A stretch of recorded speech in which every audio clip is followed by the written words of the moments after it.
Everybody calls this an equipment deck. It is not really. Cloud X Soldier is a card draw engine that happens to wear a sword. 5 mana, a 4/4 with haste, and 29,000 people have already built it. We are breaking down the average Cloud list, every deck on EDHREC merged into one, so you are seeing what players actually run, not my pet brew.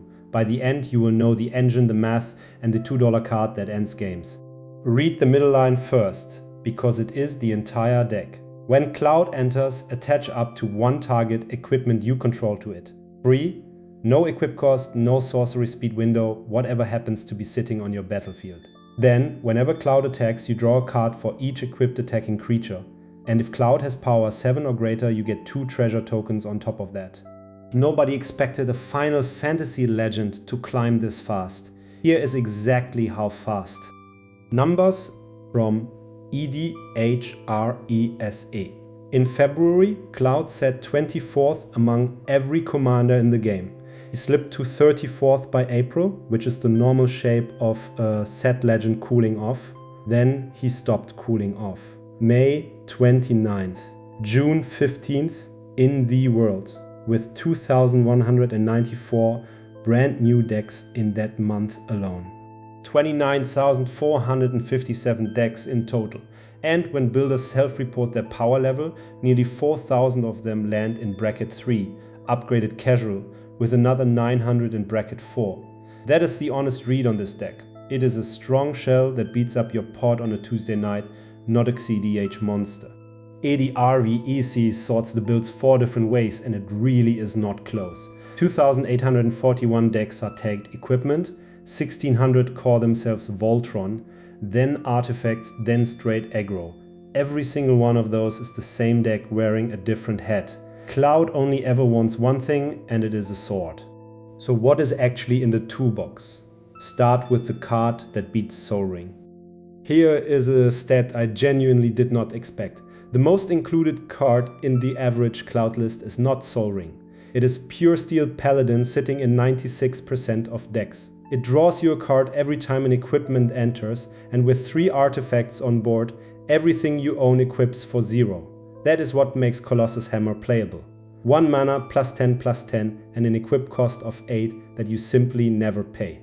The rest of the deck exists to cheat that equip cost. Segada's 8 gives your equipment flash and snaps them onto a creature the moment they enter. Hammer of Nazan does the same thing every turn for free and hands out indestructible while it sits there. Forge Anew rebuys a dead equipment from the graveyard and then makes every equip ability cost nothing. 3 different answers to the same question. How do I move steel without spending mana? And then the deck just draws. SRAM Senior Edificer replaces every equipment you cast, which in a list running 20 of them is a cantrip staple to half your spells. Akiri, Fearless Voyager pays you a card every combat you attack with an equipped creature, and she does it whether Cloud is alive or not. That redundancy is why this deck does not fold to 1 removal spell. Then there is the top end. Buster Sword is a $48 mythic that adds +3/+2 and lets you cast a free spell off combat damage. Genji Glove is the scarier one though.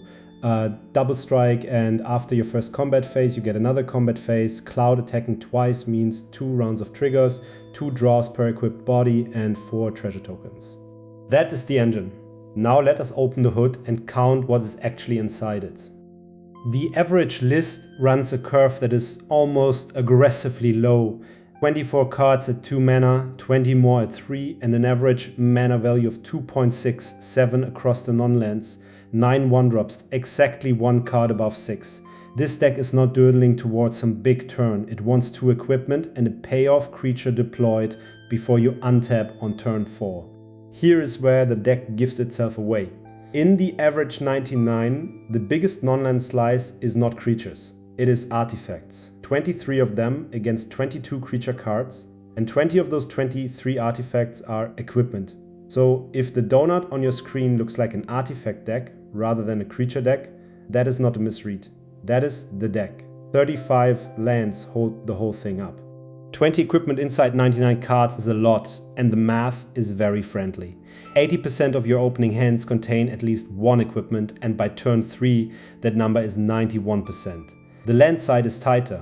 only 48% of 7 card hands have 3 or more lands. With the 2.67 curve, you will be keeping some 2-landers, and you should. Count a dedicated card draw in the average list and you get 7 pieces. Pure Steel Paladin, SRAM, Akiri, Buster Sword, Bugenhagen, Professor Hojo and the commander himself. By turn 6 you have drawn into one of them 64% of the time. That is a blue deck's card advantage bolted onto a red-white aggro body. Fine, that is the parts list. Here is what the actual turns look like. Turn 1, Colossus Hammer. It does nothing yet and it is fine. Turn 2, Pure Steel Paladin, and now every equipment you own equips for 0. Turn 4, Hammer of Nazan, which attaches itself and makes the wearer indestructible. Turn 5, Cloud lands with haste, grabs the hammer for free on entry and attacks as a 14/14. You draw, you make 2 treasures, and if Genji Glove is anywhere on that battlefield, you do the whole thing a second time. Power 7 is the number this card is built around, and the average list has embarrassingly cheap ways to get there. Wrecking Ball arm costs 41 cents, sets your commander's base power and toughness to 7/7, and equips a legendary creature for 3 mana. Sephiroth, Fallen Hero, does it to your whole board on attack, turning every modified creature into a 7/5. 2 treasures a swing becomes real mana quickly. Now the part that actually wins games at a real table. 82% of Cloud lists run Conqueror's Flail, and in a 3-color deck it is usually +3/+3. But you are not playing it for the stats. While it is attached, your opponents cannot cast spells during your turn. No blowout, no fog, no instant speed exile on your only threat. Darksteel Plate covers the sorcery speed half.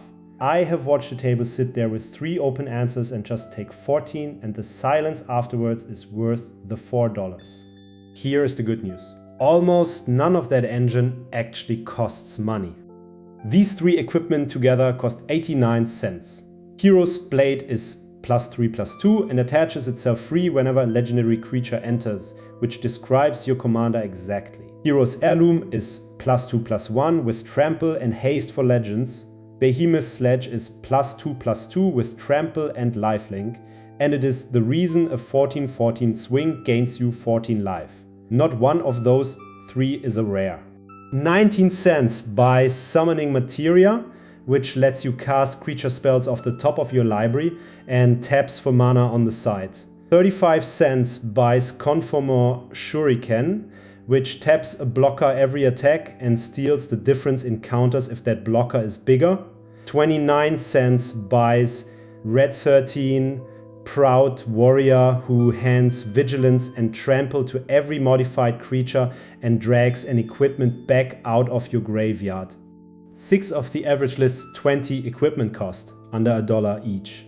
All 6 of them together, $1.84. Meanwhile, the whole average deck, all 99 cards plus Cloud, runs about $352 at market. 1 builder in 10 on EDHREC is running a budget version, and honestly, the budget version keeps the engine intact. So where does $350 actually go? 4 cards, mostly. Sword of Feast and Famine is $40, and it does both things this deck wants. Protection from green and from black dodges a huge chunk of the removal in the format, and connecting untaps all of your lands so your attack step refunds itself. The Reaver Cleaver is $19 and turns combat damage into that many treasure tokens. On a 14/14, that is 14 treasures. Consistency is the other thing the money buys. Stoneforge Mystic is $31, fetches any equipment out of your deck and then puts it onto the battlefield without paying for it. Cloud Midgar Mercenary is $21, duties an equipment when it enters, and while it is equipped, its own triggers and its equipment's triggers all happen twice. 2 different Clouds on 1 battlefield is completely legal, and it is absurd. Buster Sword, Sword of Feast and Famine, Stoneforge Mystic and Cloud Midgar Mercenary. Those 4 cards alone are $142, which is 40% of the entire average deck price. Cut all 4, keep Pure Steel Paladin and Colossus Hammer, and the deck still does the exact same thing, just 1 turn slower.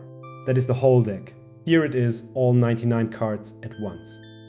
That is the full average decklist, 99 cards plus the commander. It is not my build. It is every Cloud Exolia deck submitted to EDHREC, averaged into a single list, and it shifts a little every week. The link is in the description if you want to copy it, tune it, or argue with it in the comments. 20 equipment, 35 lands, and one very large sword. An equipment deck that is secretly a draw engine. A 1-mana Colossus Hammer, a 96% pure steel paladin, and a commander who turns every attack into cards and treasure. Build the cheap steel first. The expensive swords are luxuries. Average list linked below. This is EDH decks.